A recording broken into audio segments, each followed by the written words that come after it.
नमस्कार। मैं Chandrabhan Prajapati, lecturer mechanical engineering, government polytechnic Bargarh Chitrakoot, आप सभी का हाइड्रोलिक्स एंड न्यूमेटिक्स के इस पहले ई लेक्चर में हार्दिक स्वागत एवं अभिनंदन करता हूं। ये जो सब्जेक्ट है हाइड्रोलिक्स एंड न्यूमेटिक्स, ये मैकेनिकल इंजीनियरिंग में सेकेंड ईयर में यानी द्वितीय वर्ष में चतुर्थ सेमेस्टर में NSQF सिलेबस के अकॉर्डिंग रखा गया है। जैसा कि आप सब जानते होंगे, NSQF सिलेबस अब सभी ब्रांचेस में और सभी ईयर्स में पूरी तरह से लागू हो गया है। तो BT UP के जो लेटेस्ट सिलेबस के अकॉर्डिंग है, उसके अनुसार चतुर्थ सेमेस्टर में ये हाइड्रोलिक्स एंड न्यूमेटिक्स सब्जेक्ट सम्मिलित किया गया है।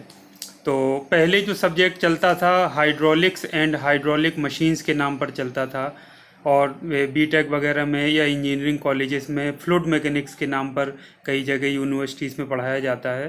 तो सबसे पहले हम बात कर लेते हैं कि इस सब्जेक्ट को सिलेबस में रखने का तर्क आधार क्या है। आखिर ये डिप्लोमा जो इंजीनियर्स हैं उनको क्यों पढ़ाया जा रहा है। तो आप सभी जानते हैं कि मैकेनिकल इंजीनियरिंग से संबंधित डिप्लोमाधारियों को तरल से संबंधित समस्याओं को डील करना पड़ता है। हो सकता है किसी ऐसी इंडस्ट्री में जाएं जहां पर तरल यानी कि फ्लूइड से संबंधित वर्क हो रहा हो, तथा हाइड्रोलिक्स एवं न्यूमेटिक्स का उपयोग शक्ति उत्पादन में किए जाने की आवश्यकता पड़ती है।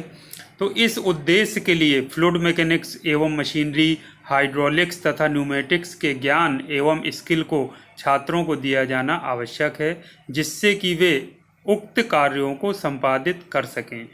यानी कि जिन ऑर्गेनाइजेशन में या जिन इंडस्ट्रीज़ में तरल से संबंधित समस्याएं या कार्य होते हैं, वहाँ पर ये जो सब्जेक्ट है उसका ज्ञान होना बहुत अति आवश्यक है। इसमें स्पेशलाइजेशन होना चाहिए एक तरह से। अब ये इसके लर्निंग आउटकम्स क्या हैं। ये सब्जेक्ट पढ़ने के बाद छात्रों के अंदर कौन कौन सी योग्यताएं विकसित होंगी या किन किन टॉपिक्स को वो समझने में सक्षम होंगे।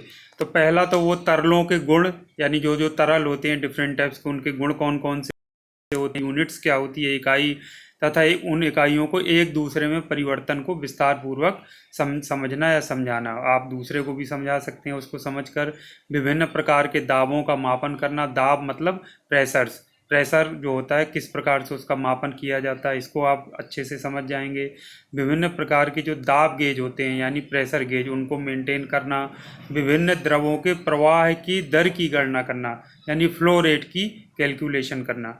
पाइप के व्यास एवं ग्राउंड से ऊंचाई की गणना करने के लिए बर्नौली प्रमेय को लागू करना। बर्नौली प्रमेय आप लोगों ने पढ़ी होगी पहले भी, हाई स्कूल या इंटरमीडिएट में। इसके अलावा लर्निंग आउटकम्स में और आगे कंटिन्यू करेंगे। पाइप में घर्षण एवं हानियों की गणना करना। विभिन्न प्रयोगों के लिए हाइड्रोलिक मशीन को स्पेसिफाई करना। व्यवहारिक अनुप्रयोगों में पास्कल के नियम को अप्लाई करना। हाइड्रोलिक एवं न्यूमेटिक सिस्टम के विभिन्न कंपोनेंट्स के कार्यों को विस्तार पूर्वक समझाना। हाइड्रोलिक एवं न्यूमेटिक सिस्टम को मेंटेन करना। तो ये सारे जो मैंने आपको बिंदुवार बताए, ये इसके लर्निंग आउटकम्स हैं, जो कि इस विषय को पढ़ने के पश्चात कोई भी छात्र होंगे वो इन सब जो टॉपिक्स जो बिंदुवार मैंने डिस्कस किया उसमें पूरी तरह से पारंगत होंगे। अब ये एक बार विषय वस्तु पर एक नज़र डाल लेते हैं कि पूरे के पूरे सिलेबस, अकॉर्डिंग टू सिलेबस, जो पूरा का पूरा सिलेबस है या कंटेंट्स है विषय वस्तु को 9 चैप्टर्स में डिवाइड किया गया है। पहला चैप्टर है विषय परिचय के बारे में है, इंट्रोडक्शन। दूसरा प्रेशर एंड इट्स मेजरमेंट यानी दाब और उसका मापन। तीसरा है फ्लो ऑफ फ्लूइड्स यानी तरलों का प्रवाह है, इसके बारे में है। चौथा फ्लो थ्रू पाइप्स यानी कि पाइप में जब प्रवाह होता है उससे संबंधित समस्याएं या उससे संबंधित समीकरण, उससे संबंधित कॉन्सेप्ट। पांचवा हाइड्रोलिक सिस्टम के बारे में है, यानी तरल यांत्रिकी के जो डिफरेंट सिस्टम्स होते हैं उनके बारे में है। छठा वाटर टरबाइंस एंड पंप्स के बारे में आप पढ़ेंगे। सातवां है introduction to oil power hydraulics and pneumatics. Oil power मतलब जहाँ कुछ ऐसी इंडस्ट्रीज है जहाँ ऑयल से रिलेटेड जो ट्रांसमिशन है वो किया जाता है पाइपलाइन के द्वारा, तो वहाँ हाइड्रोलिक्स और न्यूमेटिक्स का जो है कॉन्सेप्ट उसको आप लोग पढ़ेंगे चैप्टर 7 में। इसी तरह से 8वें चैप्टर में कंपोनेंट्स ऑफ हाइड्रोलिक सिस्टम्स हैं।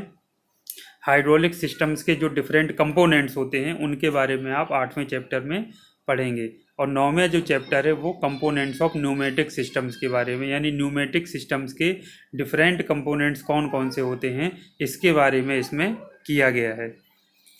अब शुरुआत हम कर रहे हैं, इससे पहले एक चीज़ को समझना बहुत ज़रूरी है कि आखिर ये जो हाइड्रोलिक्स सब्जेक्ट है, हाइड्रोलिक्स एंड न्यूमेटिक्स है या फ्लूइड मैकेनिक्स के नाम पर है या फिर हाइड्रोलिक्स एंड हाइड्रोलिक मशीन्स के नाम पर है, तो आखिर ये सब्जेक्ट शुरू से ही हमको आकर्षित करता है। तो आकर्षित किन कारणों से करता है इसको समझा जाना बहुत ज़रूरी है। तो इसको हम कुछ एक पर्सपेक्टिव देखते हैं कि क्या ऐसे कारण हैं जो फ्लूइड मैकेनिक्स के अध्ययन के लिए लोगों को या छात्रों को एक अपनी तरफ आकर्षित करता है, उनके अंदर एक जिज्ञासा पैदा करता है। तो आप जो ऊपर वाले चित्र में देख रहे हैं, एक पंछी हवा में उड़ रहा है, आदिकाल से पंछी हवा में उड़ रहे हैं, तो देखिए उसको देख करके क्या कभी आदमी ने सोचा था कि एक हवा में उड़ना संभव हो पाएगा? आज आप देखिए एरोप्लेन आप ले लीजिए, चाहे आप हेलीकॉप्टर देख लीजिए, चाहे कोई और यंत्र हवा में उड़ने वाले देख लीजिए, आज इंसान भी पंछियों की तरह आसमान में उड़ान भर सकता है। तो ये सब विषय जो अध्ययन है ये किससे रिलेटेड है? रिसर्च ये आपका है हाइड्रोलिक्स से रिलेटेड या आप फ्लूइड मैकेनिक्स से रिलेटेड।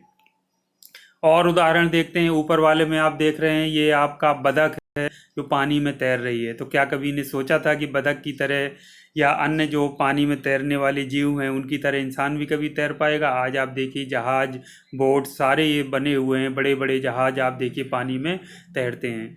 तो ये किसके अध्ययन के द्वारा या कौन सा सब्जेक्ट है जो इन सब चीज़ों को डील कर रहा है? फ्लूइड मैकेनिक्स या हाइड्रोलिक्स ये आकर्षित कर रहा है।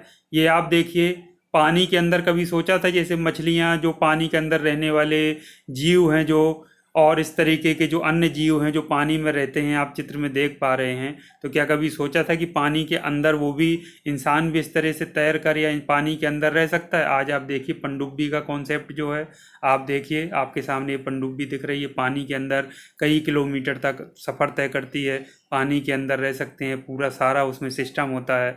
तो ये देखिए ये स्टडी किसमें? हाइड्रोलिक्स या फ्लूइड मैकेनिक्स में। आप देखिए हार्ट, सभी मानव के अंदर हार्ट होता है। हार्ट जो हृदय है उसका काम क्या होता है? ब्लड को सर्कुलेट करना, यानी शरीर के अंदर ब्लड को पंप करना। आज आप देखिए पंप जो आते हैं किस कॉन्सेप्ट पर आधारित है? आदमी ने पंप बना दिया पानी को, ऑयल को पंप करने के लिए। हमारे घरों में पंप लगे होते हैं, पानी को हम नीचे से अपनी टंकी में ऊपर चढ़ाते हैं। बड़ी बड़ी टंकियों में जो ओवरहेड टैंक्स बने होते हैं वहाँ पानी चढ़ाया जाता है। तो आज आप देखिए कि हार्ट जो था इंसानी जो भगवान की बनाई हुई मशीन है उसको किस तरह से मिलती जुलती मशीन इंसानों ने बनाया, हमारे वैज्ञानिकों ने आविष्कार करके बनाया। तो ये सारी चीज़ें देख करके आप समझ सकते हैं कि जो फ्लूइड मैकेनिक्स का एरिया है या हाइड्रोलिक्स का जो एरिया है, जो क्षेत्र है, वो कितना ज़्यादा व्यापक है। और ये तो सिर्फ बहुत छोटी चीज़ें मैंने आपको दिखाई हैं, इतने अगर इस पर हम बात करें तो पूरे कई सारे लेक्चर बन जाएंगे। अगर हम इनकी हिस्ट्री पर जाएं, इस तरीके की और भी चीज़ों को देखें, तो आप इंसानों के अंदर ये सब्जेक्ट ऐसा है जो जिज्ञासा पैदा करता है, उत्सुकता पैदा करता है। आज इंसान जानना चाहता है कि आखिर इस सब्जेक्ट में ऐसा क्या है अध्ययन में। तो आपने देखा इसके अध्ययन में ये सारी चीज़ें सम्मिलित हैं। अब हम बात कर लेते हैं कि आखिर ये तरल यांत्रिकी की ब्रांच किस में आती है, क्या है। तो आपने मैकेनिक्स सुना होगा, विषय आप लोगों ने पढ़ा है, सिविल इंजीनियरिंग के बच्चे होते हैं जो सिविल के अलावा मैकेनिकल के स्टूडेंट्स हैं। इसके अलावा जो मैकेनिक्स है वो सिविल, मैकेनिकल और इस इलेक्ट्रिकल जो अन्य जो भी अदर ब्रांचेस हैं वो मैकेनिक्स के कॉन्सेप्ट किसी न किसी रूप में, मैकेनिक्स क्या है, फिजिक्स की एक ब्रांच है, तो वो किसी न किसी रूप में मैकेनिक्स के कॉन्सेप्ट पढ़ाए जाते हैं, यांत्रिकी के। अप्लाइड मैकेनिक्स के नाम पर विषय आप सब लोग पढ़ते हैं, फर्स्ट ईयर में सबको कॉमन सब्जेक्ट है, बहुत सारे ब्रांचेस में पढ़ते हैं। कुछ अदर ब्रांचेस ऐसी हैं जहाँ पर मैकेनिक्स दूसरे नाम पर पढ़ाया जाता है, मटेरियल्स एंड मैकेनिक्स के नाम पर, लेकिन किसी न किसी रूप में मैकेनिक्स के कॉन्सेप्ट जरूर सिखाए और पढ़ाए जाते हैं। तो मैकेनिक्स की दो शाखाएं हैं, एक तो ठोसों का अध्ययन करने के लिए और एक तरलों का अध्ययन करने के लिए। तो जो ठोस का अध्ययन करने वाला जो है वो ठोस यांत्रिकी, जिसको सॉलिड मैकेनिक्स कहते हैं। सॉलिड मैकेनिक्स जैसे मॉस के नाम पर आपके सब्जेक्ट होता है, SOM के नाम पर है जो सिविल के स्टूडेंट्स पढ़ते हैं, मैकेनिकल के मॉस के नाम पर पढ़ते हैं। तो ठोस यांत्रिकी सॉलिड मैकेनिक्स के नाम पर बीटेक वगैरह में पढ़ाया जाता है। तो फ्लूइड का अध्ययन करने के लिए तरल यांत्रिकी यानी फ्लूइड मैकेनिक्स हो गया। तो मैकेनिक्स की कौन सी दो मुख्य शाखाएं हो गई, सॉलिड मैकेनिक्स और फ्लूइड मैकेनिक्स। अब फ्लूइड मैकेनिक्स, अब फ्लूइड जो होता है वो उसमें दो कैटेगरी उसकी होती हैं।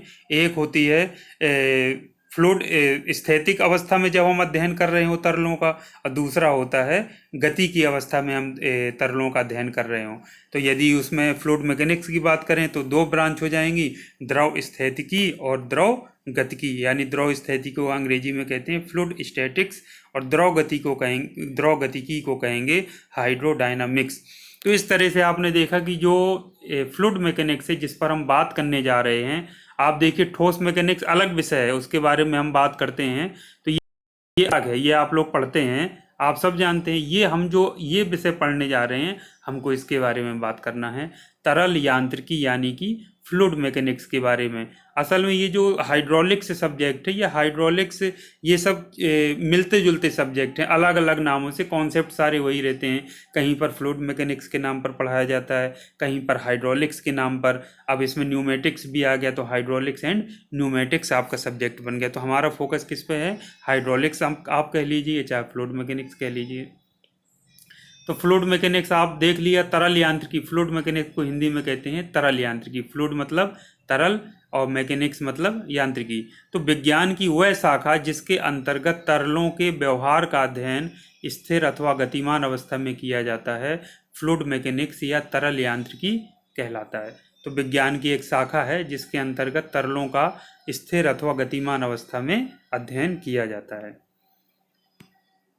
दूसरा है हाइड्रोलिक्स, जिसकी हम बात करते हैं, जो हमारे सब्जेक्ट में हाइड्रोलिक्स एंड न्यूमेटिक्स लगा है ना। तो पहला जो शब्द है हाइड्रोलिक्स, तो इसकी उत्पत्ति के बारे में बात कर लेते हैं कि आखिर हाइड्रोलिक्स शब्द आया कहाँ से। तो मैं आपको बता दूं कि ये हाइड्रोलिक्स शब्द है, ग्रीक भाषा का एक शब्द है हाइड्रोलिकोस। तो ये शब्द वहाँ से इसकी उत्पत्ति हुई है। ये इसके हाइड्रोलिकोस दो शब्दों से मिलकर बना है। पहला है हाइडर, ये आपके सामने लिखा हुआ है HYDOR, और दूसरा होता है ओलोस। ये जो शब्द हैं, ये हाइडर ये वाला एक, और प्लस ओलोस, यानी दो शब्दों से मिलकर बना होता है।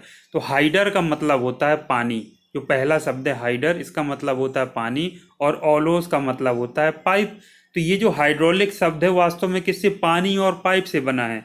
तो लेकिन ये बहुत पुराना, बहुत पहले से बना हुआ शब्द है, आप समझिए। तो हम कह सकते हैं कि पानी और पाइप का जो अध्ययन है, यानी पाइप में से पानी प्रवाहित हो रहा है, तो वो उसका अध्ययन को हम हाइड्रोलिक्स कहते हैं। इस हिसाब से समझा जाए तो ये शब्द बहुत पहले बना था। तब उसके समय में जब सभ्यता विकसित हुई थी, नई नई कॉलोनियाँ विकसित हुई थी, तो शुरुआत में पाइप से पानी को प्रवाहित किया जाता था। तो हाइड्रोलिक शब्द की हाइड्रोलिकोस से इसकी उत्पत्ति हुई थी। लेकिन आज के समय में अगर आप ध्यान से देखें तो जो हाइड्रोलिक्स का अध्ययन है सिर्फ पानी और पाइप तक सीमित नहीं है।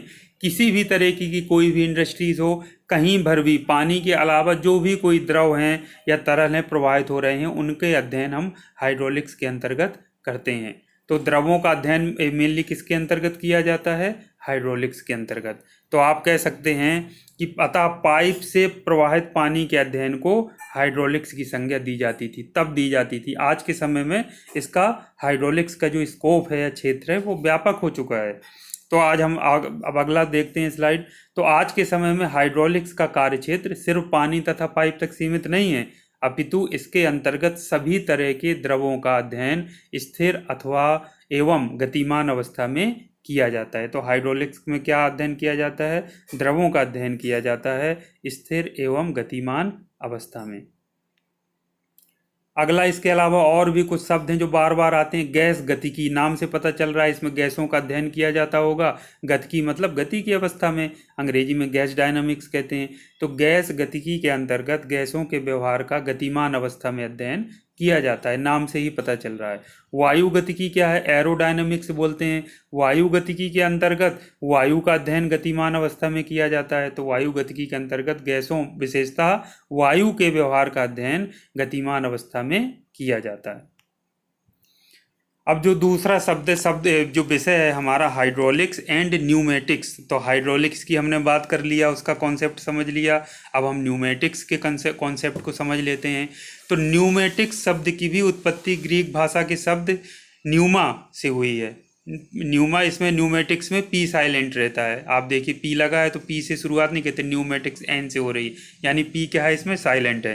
तो इसकी उत्पत्ति भी हाइड्रोलिक्स के ग्रीक भाषा के शब्द से, जैसे उस हाइड्रोलिकोस से हुई थी, उसी तरह से न्यूमेटिक्स जो है ग्रीक भाषा के शब्द न्यूमा से हुई है, जिसका अर्थ होता है जीवन की सांसें।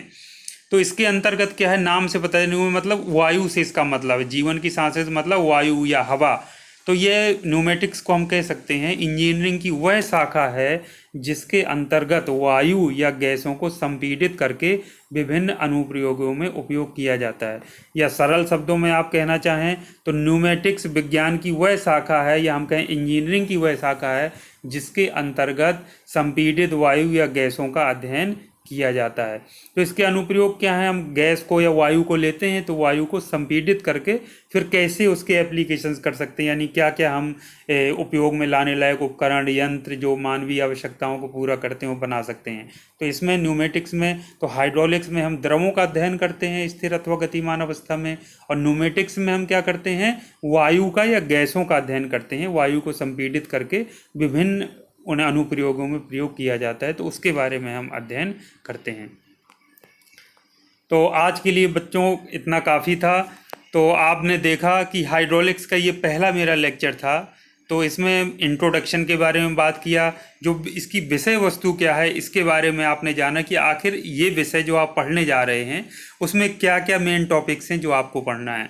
अब नेक्स्ट उसमें हम सिस्टमेटिक तरीके से चलेंगे, और जो चैप्टर 1 है यानी विषय परिचय, उसके बारे में हम जो उसमें सिलेबस में निर्धारित है उसके अनुसार हम शुरुआत, इसको कंटिन्यू हम करेंगे लेक्चर को लेक्चर 2 में। तो आपकी मंगल कामनाओं सहित आज के इस वीडियो लेक्चर को मैं यहीं पर विराम देता हूं। नेक्स्ट वीडियो में फिर से मिलते हैं। तो आज के लिए थैंक यू वेरी मच।